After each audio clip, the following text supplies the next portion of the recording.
raise your hand if you're way too hyped for E3 this year. Okay, put your hand down. I can't actually see it through the screen, but you get the point. A lot of people are excited for E3 this year, and it cannot get here fast enough.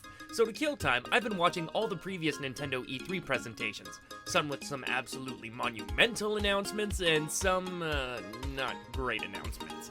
And I thought to myself, why not rank my 10 favorite E3 conferences? So with that out of the way, I'm your host 24 Kevin here for 24 Kevin Tendo, and here's 10 of my favorite E3 press conferences. Number 10, 1998. This was only Nintendo's third year appearing at E3, and I guess third time's the charm, as Nintendo knocked it out of the park, bringing tons of software to the N64 showroom. They started off by announcing Perfect Dark, which is being touted as the sequel to GoldenEye with smarter AI and better graphics.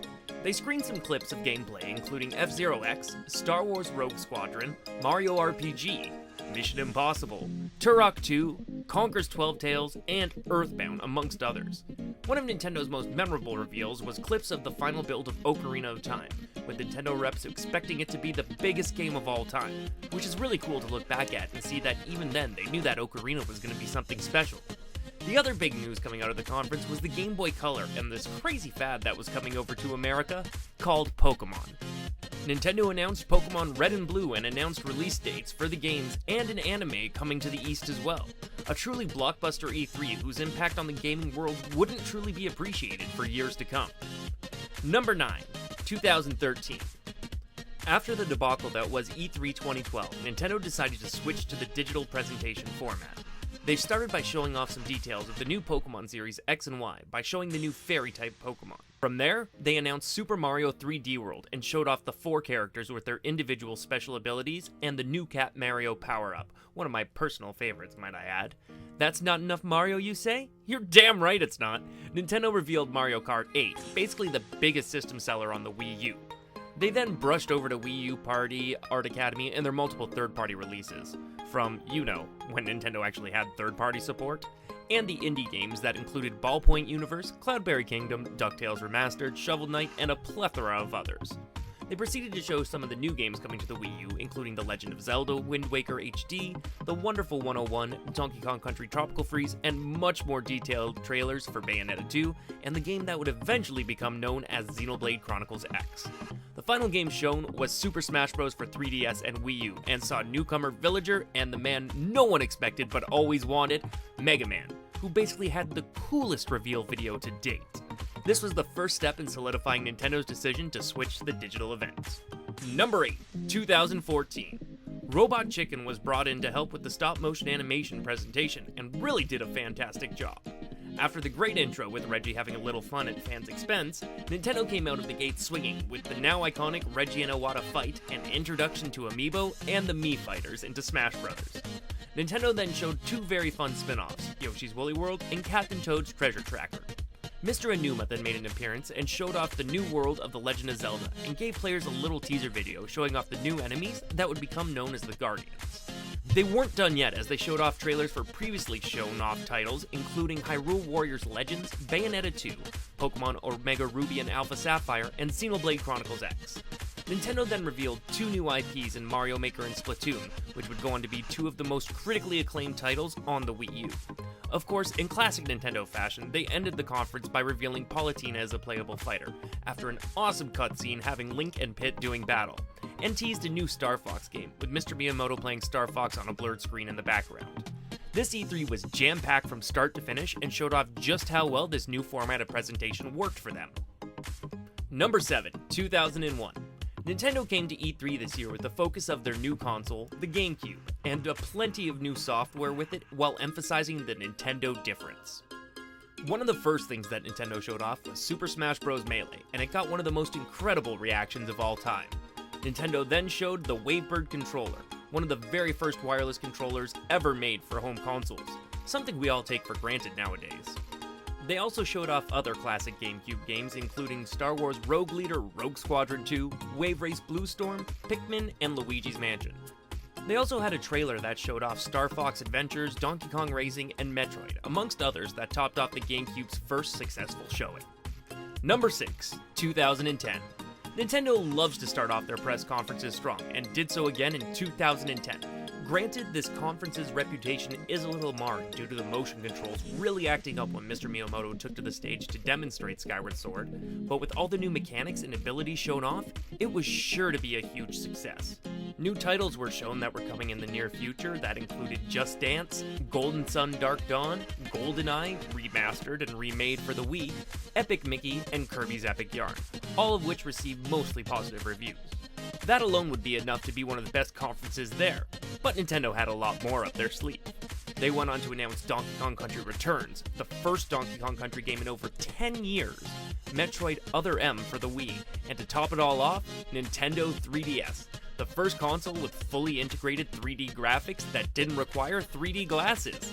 And with it came the announcement of Kid Icarus Uprising, Star Fox 3D, and Ocarina of Time 3D. This whole presentation just went to show how Nintendo would continue to innovate and set the industry standards for years to come. Number 5, 2011. 2011 was a strange year for Nintendo at E3. The presentation began with a beautiful montage of Zelda songs played by the Zelda Symphony and announced the beginning of their concert tour. Nintendo then revealed their new system, the Wii U, which just went on to confuse consumers about whether or not it was a new console or just a new controller add-on for the Wii. Despite this, Nintendo actually announced a lot of solid titles. Nintendo showed trailers for Mario Kart 7, Mario 3D Land, and Luigi's Mansion Dark Moon, all huge Nintendo titles that sold millions of units on the 3DS over its lifetime. But that wasn't all.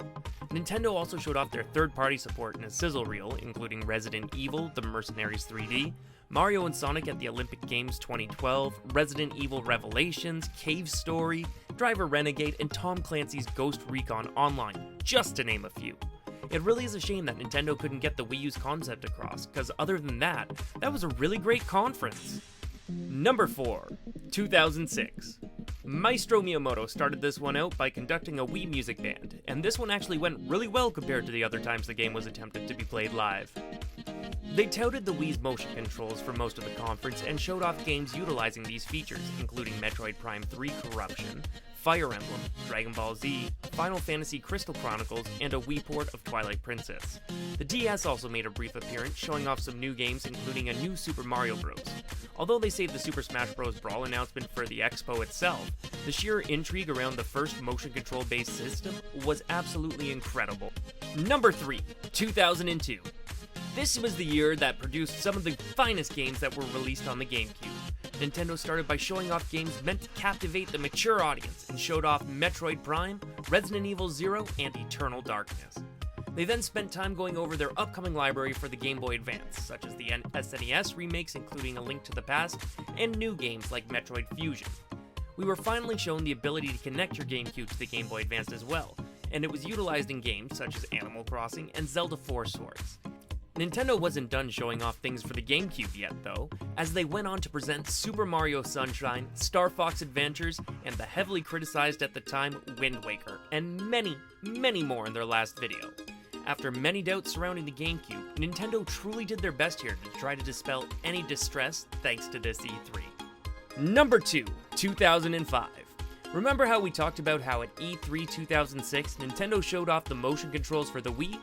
Well, in 2005, Nintendo showed off the actual Wii console itself and discussed the company's future direction with the system, and showed a future unnamed Metroid title in the process.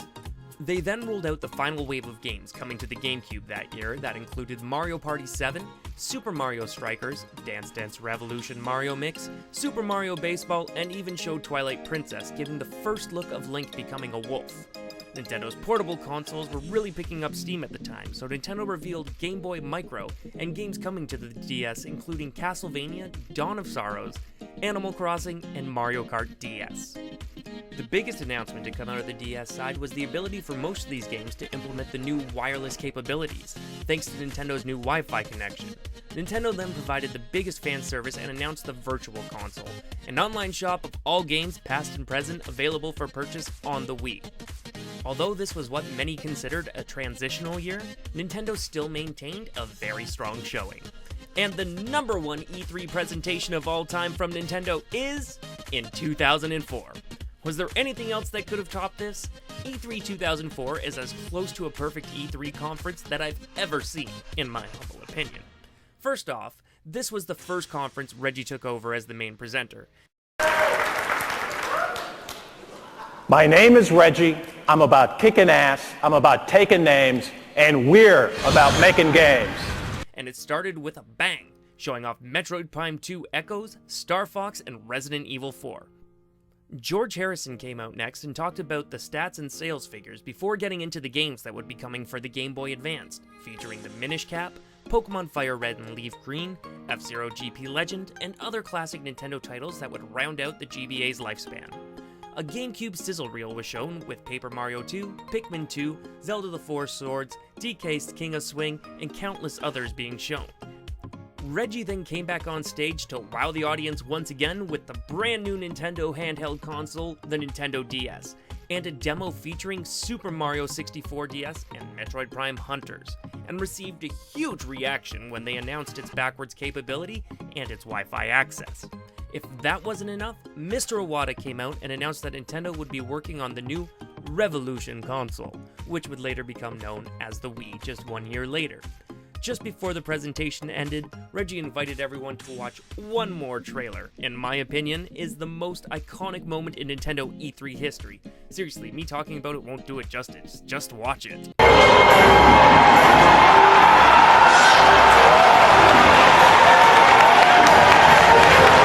That trailer for Twilight Princess was just perfect, and I'm sure we can all agree that despite their ups and downs, 9 out of 10 times, Nintendo knocks E3 completely out of the park. And that's the list. What did you guys think? What was your guys' favorite moment in E3 history? Leave a comment down below. Let me know what you're most excited about for E3 this year. Excuse that stutter there. Anyways, for everyone here at 24 Kevin Tendo, I'm your host, 24 Kevin.